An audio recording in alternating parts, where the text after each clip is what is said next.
If there was a skilled practitioner of Sam Dam Dandaped politics, it was Indira Gandhi. RSS was averse to Vajpayee's leadership in 1980 elections. Vajpayee was trying to secularize his image. Indira Gandhi was trying to Hinduize the party. VP certainly changed the political landscape of India. So when Dr. Manmohan Singh set his mind to something, he got his way.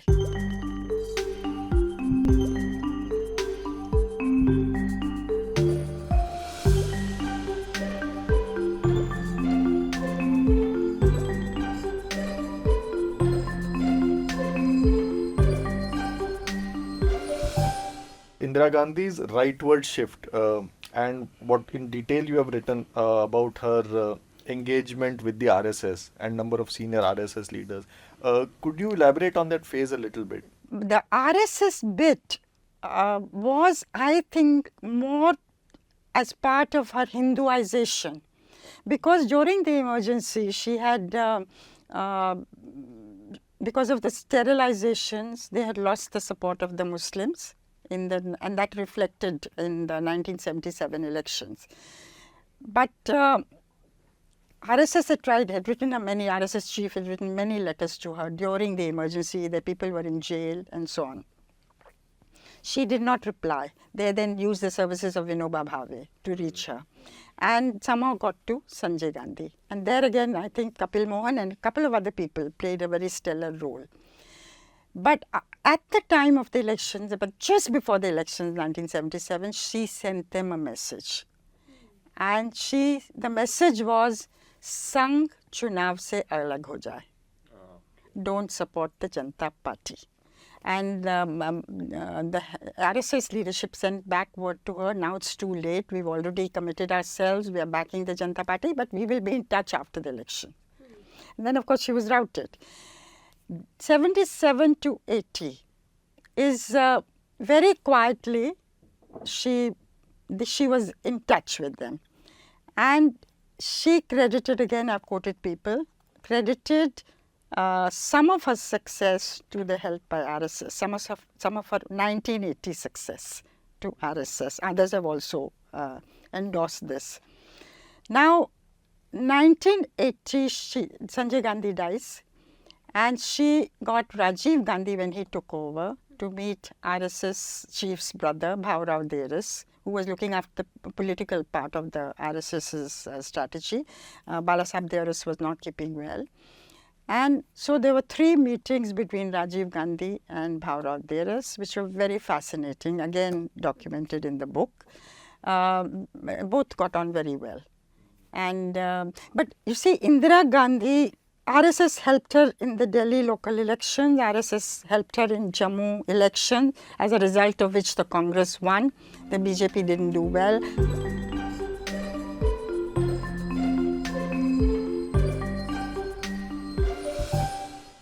On Rajiv Gandhi's tenure, I had a question. I mean, it's been a subject of a lot of debate.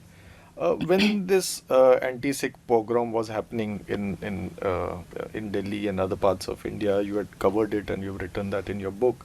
Who was actually in charge? Was it Rajiv Gandhi? Was it the Home Minister P.V. Narasimha Rao? Or was it Arun Nehru? It was Arun Nehru. That day, installing Rajiv as Prime Minister, making sure that Pranab Mukherjee didn't become Arun Nehru's single point program, that was that day, and that also is in the book. Certainly, and calling up Narasimha Rao that evening, virtually to back off as Home Minister, that also is here. That the PMO will deal with it. And then the next days, of course, were what we saw, the anti-Sikh riots and killings. So Arun Nehru was very much in charge, and later he tells Rajiv, again in the book, that do you think when Rajiv went in for a Punjab Accord and all, how did you think you came to power? It's only 5,000 Sikhs dying, and the Hindu consolidation on the other side, which brought you to power. Therefore, you have to go in for building the temple, all the core agenda of the Uniform Civil Code and abrogating Article 370, which is the core agenda of the BJP. Only if you do that will you retain your hold. So Arun Nehru, those initial days and weeks, was very much in charge. He was the most powerful man in Rajiv's government. But 8-9 months down the line, Rajiv realized what was happening. But it was a slow marginalization. He took him away from power, gave him an internal security, which Nehru didn't want at that time, but he used that to the hilt. And one of the things Sonia Gandhi was worried about is the surveillance on them by Nehru.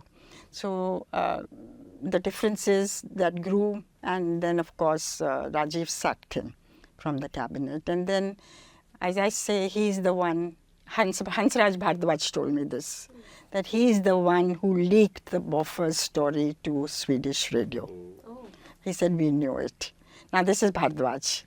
And then of course he joined VP Singh subsequently. And he himself, I did a couple of interviews with him which were not used at all, they're exclusive. Yeah, where he says, I was 50% of the problem of Rajiv Gandhi. He admits it. But of course, we were very young at that time. Of course, towards the end of his life, he and Sonia Gandhi made up. The families came together.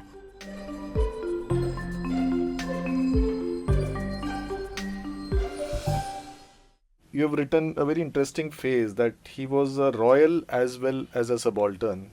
For someone who was in power for just a year or so, don't you think he shaped the course of Indian politics for at least 3 decades?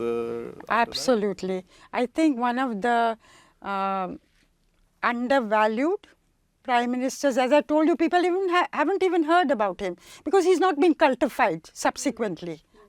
And he spawned a new leadership of OBCs. And towards the end of, he was a loyalist of the Gandhi family. That's how Sanjay Gandhi ensured that he became chief minister in 1980. Sanjay wanted to become chief minister of Uttar Pradesh himself. Indira Gandhi ruled it out. She said, I need you in Delhi. That kind of loyalty to the family, and towards the end he used to say, I don't think there is a thing called loyalty in politics. It's only convergence of interests that matter. So, but VP Singh, fascinating person, brought in Mandal and that the empowerment of the OBCs and the counter reaction.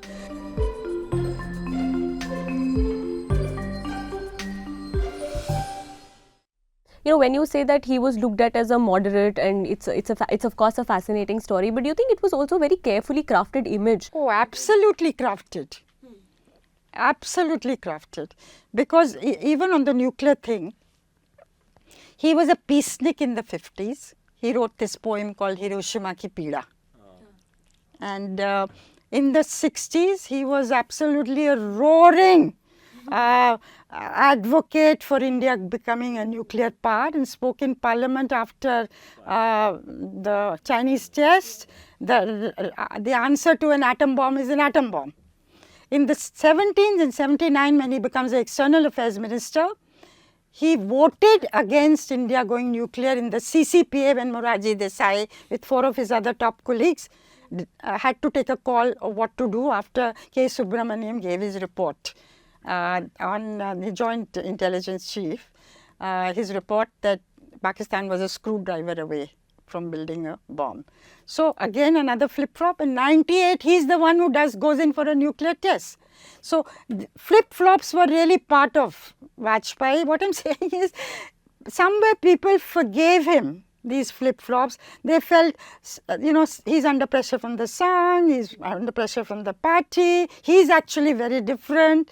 But he managed to cultivate an image different from the image of his party. I once heard Mr. Advani say this, how is it that I've also come through the same street, but he has a very different image.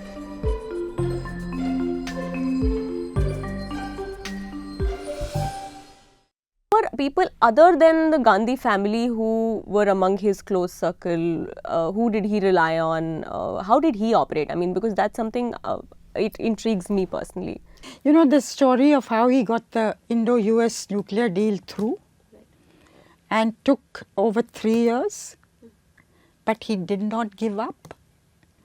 And this quiet, silent Prime Minister just would not relent, threatened to withdraw support, which they did. He managed to put an alternative support system in place. He managed to win over Amar Singh. Samajwadi Party, which was opposed to the deal, they bailed him out in Parliament. Then the deal went through. So when Dr. Manmohan Singh set his mind to something, he got his way. His chemistry with George Bush, US President, also was something. I think had that chemistry not existed, and George Bush went out of his way to help when the obstacles came, the deal may not have also gone through.